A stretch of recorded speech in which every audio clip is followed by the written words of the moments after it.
प्रायः व्यक्ति अपने मित्र की प्रशंसा में झूठ बोलता है और शत्रु की निंदा करने में झूठ बोलता है, पर यहाँ ना हमारा कोई मित्र है ना शत्रु है, उदासीन। और फिर हम तपस्वी हैं इसलिए असत्य क्यों बोलें? और चलो लोक व्यवहार में समाज में रहना हो तो शायद झूठ बोलने की स्थिति भी आ जाए। उदासीन तापस बन रहा ही।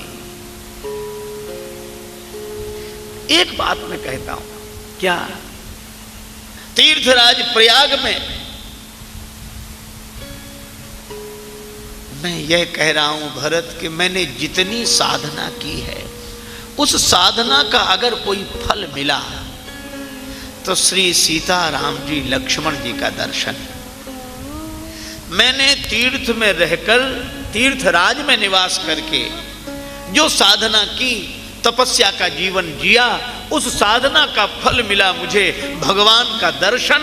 लेकिन भरत मैं यह कहता हूं कि कोई मुझसे पूछे कि साधना का फल तो मैं कहूंगा भगवान का दर्शन, और कोई मुझसे पूछे कि भगवान के दर्शन का फल तो मैं कहूंगा भरत तुम्हारा दर्शन।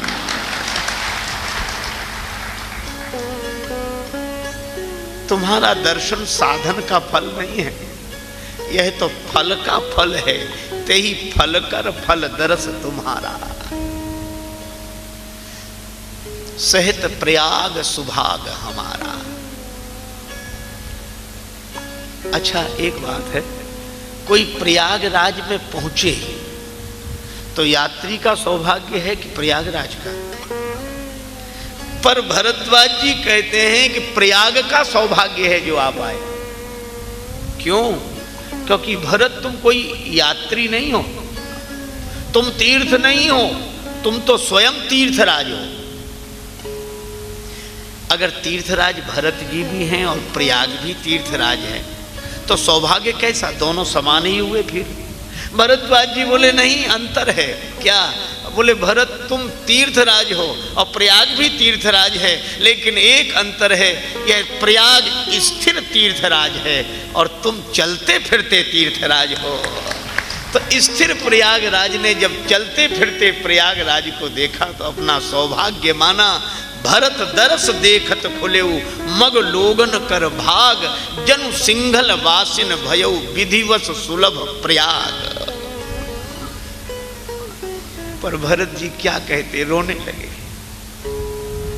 रोते हुए भरत को देखकर भरद्वाज जी ने पूछ ही दिया, भरत क्या तुम अपने बारे में जानते हो? तुम कौन हो? परिचय दो, कौन हो तुम? भरत जी मौन रहे, पर बार बार जब भरद्वाज जी ने कहा कि नहीं नहीं बताओ ना, कौन हो तुम?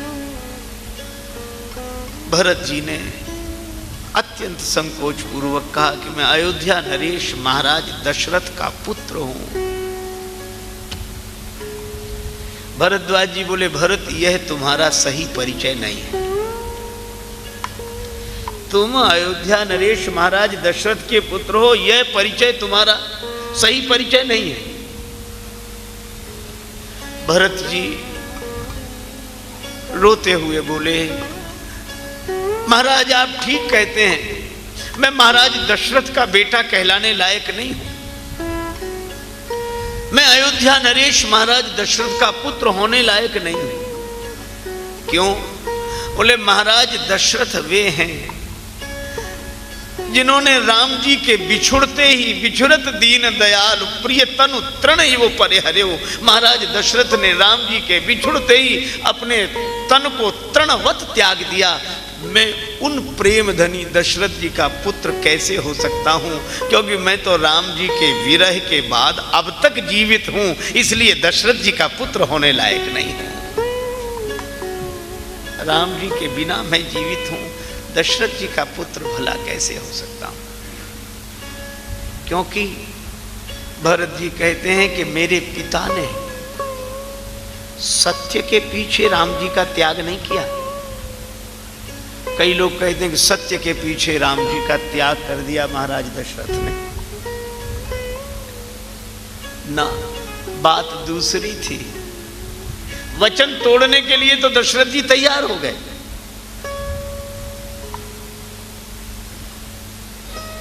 कह दूंगा कैकेयी जी से कि मैं वचन तोड़ रहा हूं। इससे क्या होगा? बोले जो वचन देकर वचन भंग कर दे तो अपयश होगा। दशरथ जी इसके लिए तैयार हो गए। अजस हो बरु सुजस नसा,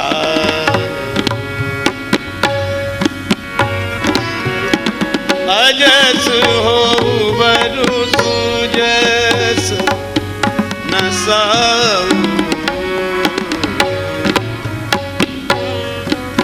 नरक परों बरु सुरपुर जाओ, अजस हो सुजस नसा, अजस हो। वचन तोड़ूंगा, अपयश मिलेगा, मिल जाए। श्वेस नष्ट होना है, हो जाए। नरक मिलेगा, मिल जाए। स्वर्ग न मिले, बोलो। तो दशरथ जी सत्य को छोड़ने के लिए तैयार हो गए, वचन तोड़ने के लिए तैयार हो गए। अच्छा, अगर तैयार हो ही गए थे तो छोड़ ही देते। यहां तक कहा सब दुख दुसह सहावहु मोही, किंतु लोचन ओट राम जन हो। सारे दुख मिल जाएं पर राम जी मेरे नेत्रों से दूर न जाएं। अगर दशरथ जी वचन तोड़ देते तो राम जी वन न जाते, लेकिन बात वचन की नहीं थी। अस मन गुनई राव नहीं बोला। क्यों? बोले पीपर पात सरिस मन डोला। पीपल के पत्ते की तरह मन डोल गया कि मैं वचन तोड़ भी नहीं सकता। क्यों नहीं तोड़ सकते? सत्य के कारण, अपने अभिमान के कारण। बोले ना ना, फिर समस्या सत्य की नहीं है, बात वचन की नहीं है, बात दूसरी है। दशरथ जी रोने लगे। तेही पर राम शपथ करी आई। मैंने राम जी की सौगंध करके कैकेयी जी को वचन दिया है कि कैकेयी तुम जो मांगोगी वह दूंगा, और अब अगर वचन तोड़ता हूं तो जिसकी सौगंध की है उसका कहीं अमंगल ना हो जाए, इसलिए मैं वचन नहीं तोड़ सकता। तो दशरथ जी ने सत्य के लिए नहीं, राम जी की शपथ के लिए, मैं सत्य छोड़ सकता हूं पर राम की शपथ कैसे तोड़ दूं। भरत जी कहते हैं भरद्वाज जी से कि जिस पिता ने प्राण छोड़ दिए, शरीर छोड़ दिया, लेकिन राम जी की शपथ देकर दिए हुए वचन को नहीं तोड़ा कि नहीं तो शपथ टूट जाएगी, और शपथ टूटने से कहीं मेरे राम जी का अमंगल ना हो जाए। सत्य प्रेम यही राम पद, वे सच्चे प्रेमी हैं। आहा, भरत जी कहते हैं ऐसे पिता का मैं पुत्र हूं। यह ठीक ही कहते हैं महाराज, मैं दशरथ जी का पुत्र होने लायक नहीं। अगर दशरथ जी का पुत्र होता तो जैसे दशरथ जी ने राम जी के विरह में प्राण छोड़ दिए, तो मैं तो अभागा अब तक जीवित हूं, तो दशरथ जी का पुत्र कहलाने लायक कैसे हो सकता हूं। ठीक कह रहे हैं आप, ठीक। पर भरद्वाज जी अपने आंखों के आंसू पहुंचते हुए बोले, भरत और कोई बात कहो, और किस रूप में तुम अपने को जानते हो? मैं श्री राघवेंद्र का अनुज सेवक भरत। नहीं नहीं, यह भी तुम्हारा परिचय नहीं, सही परिचय नहीं। भरत जी बोले हाँ महाराज ठीक कह रहे हैं, राम जी के मन में राज्य की कोई वासना नहीं। राजीव लोचन राम चले तज बाप को राज बटाऊ के नाई। पर मेरे मन में कहीं ना कहीं राज्य की वासना तो रही होगी, भले ही अवचेतन मन में वह संस्कार रहा हो। अगर वासना न होती तो मुझे जन्म देने वाली माँ मेरे लिए राज्य क्यों मांग लेती? मैं राम जी का भी भैया कहलाने लायक नहीं हूं, लेकिन एक परिचय मेरा बिल्कुल सही है, क्या मैं कैकेयी माता का बेटा हूं, कैकेयी का बेटा हूं। आहा, जन्म कैकेयी कोख कृपा निधि, क्यों कछु चपरी कहूंगो, कैकेयी जी का बेटा हूं। यह तो परिचय बिल्कुल ठीक है महाराज, बिल्कुल ठीक है। भरद्वाज जी बोले नहीं नहीं भरत, यह भी तुम्हारा परिचय सही नहीं है। अब तो भरत जी चौंके, पर यह संत वाणी है। दशरथ नंदन भरत, यह परिचय सही नहीं। रघुनंदन के अनुज भरत, यह परिचय सही नहीं है। कैकेयी किशोर भरत, यह परिचय भी सही नहीं है। भरद्वाज जी बोले मैं तीर्थराज प्रयाग में परम सत्य पूर्वक यह घोषणा कर रहा हूं कि भरत तुम्हारा अगर कोई परिचय है तो केवल एक, क्या तुम तो भरत मोर मत एहू, धरे देह जनु राम सनेहू। भरत तुम दशरथ नंदन नहीं हो, तुम रामानुज नहीं हो, तुम कैकेयी किशोर नहीं हो, तुम तो साक्षात राम प्रेम हो भरत, प्रेम की मूर्ति हो भरत। राम प्रेम मूर्ति तनु आही। भरद्वाज जी कहते हैं कि मैंने प्रेमी तो देखे और प्रेमास्पद परमात्मा का दर्शन भी किया, लेकिन प्रेम का आज ही दर्शन किया है। भरत तुम तो साक्षात श्री राम प्रेम हो। यह है भरत। तो भरत की कथा तो प्रेम की कथा है, और प्रेम की अभिव्यक्ति वाणी से नहीं, आंखों के पानी से हो तो हो। प्रेम स्वरूप है श्री भरत। और भरत जी के जीवन में प्रेम का दर्शन है, प्रेम का प्रदर्शन नहीं। गूढ़ स्नेह भरत मन माही, किसी को पता ही नहीं चलता कि श्री भरत प्रेमी है। बाल्यकाल की एक घटना,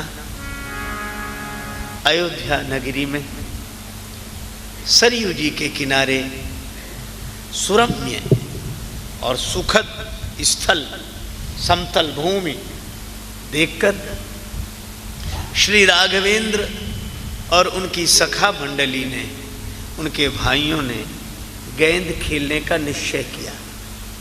गेंद का खेल खेलने का निश्चय, लेकिन खेल तभी शुरू होगा जब दो दल बनाए जाएं। बिना दो दल के तो खेल हो ही नहीं सकता। श्री लक्ष्मण जी को लगा कहीं ऐसा ना हो कि भगवान खेल में अपने खिलाफ हमें खड़ा कर दें, क्योंकि लक्ष्मण जी तो खेल में भी प्रभु के खिलाफ नहीं रह सकते। वे तो श्री राम जी के पास आए कि प्रभु खिलाड़ी बनाना है तो अपनी तरफ रखना, खिलाड़ी बनाना है तो अपनी तरफ रखना, और नहीं तो मैं दर्शक रहूंगा, फिर खिलाड़ी नहीं रहूंगा। आहा,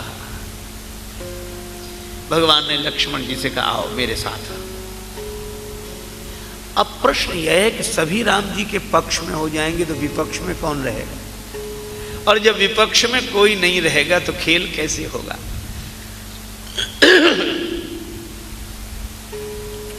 भगवान ने कहा कुछ नहीं, केवल एक बार श्री भरत जी की ओर देखा, और श्री भरत जी तुरंत विपक्ष में जाकर खड़े हो गए। किसी ने भरत जी से कहा कि श्री राम जी ने लक्ष्मण जी को अपने पक्ष में रख लिया, पर आपको अपने पक्ष में नहीं रखा, आपको इसका दुख नहीं है, परवाह नहीं है। भगवान ने पक्षपात किया है, लक्ष्मण जी को अपने पक्ष में रखा और आपको विपक्ष में, आपको इसकी परवाह नहीं है, दुख नहीं है। श्री भरत जी बोले मुझे इसकी कोई परवाह नहीं कि भगवान पक्ष में रखते हैं या विपक्ष में, मुझे तो एक ही परवाह है, क्या किसी तरह भगवान का खेल पूरा होना चाहिए, चाहे पक्ष में रखें चाहे विपक्ष में रखें। यह है श्री भरत। भगवान का खेल पूरा हो, प्रभु तुम्हारी इच्छा पूरी हो। इसीलिए रघुपति भगति करत कठिनाई, श्याम से दिल को लगाना कोई मजाक नहीं, और जीते जी जान से जाना कोई मजाक नहीं। भगवान की भक्ति कैसे भरत जी से किस भरत जी से फिर पूछने वाले ने प्रश्न किया, लेकिन एक बात तो है, यह आपकी महानता है, पर लक्ष्मण जी राम जी के बिल्कुल पास में हैं और आप तो इतने दूर हैं। ये भड़काने वाले भी तो कम नहीं होते हैं, कब किस तरह किस घटना की व्याख्या करें। का आपको राम जी से दूर रहना पड़ा। श्री भरत जी बोले, यह तो अपने अपने देखने का ढंग है। राम जी के पक्ष में जो हैं उन्हें वह लाभ नहीं मिल रहा जो हमें। क्यों?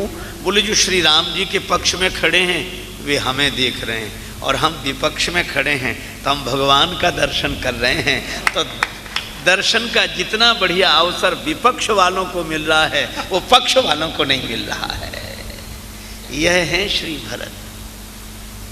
खेल शुरू हुआ।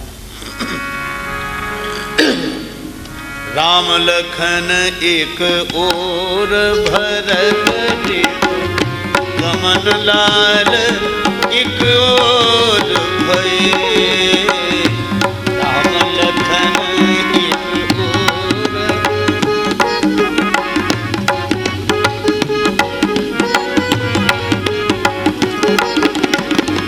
सरजू तीर सम सुखद भूमि थल, गनि गनि गुइया बाटी लये।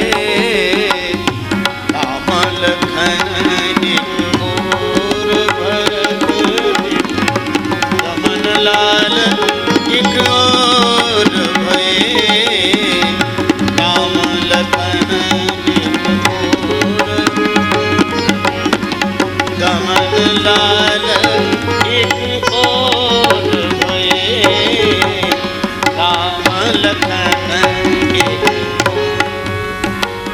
एक तरफ श्री राम जी लक्ष्मण जी, एक तरफ श्री भरत शत्रुघ्न जी। खेल शुरू हुआ। श्री राम जी ने गेंद पर ठोकर लगाई। राम जी ने गेंद पर जोरदार ठोकर लगाई और गेंद लुढ़कता हुआ श्री भरत जी के पास आया।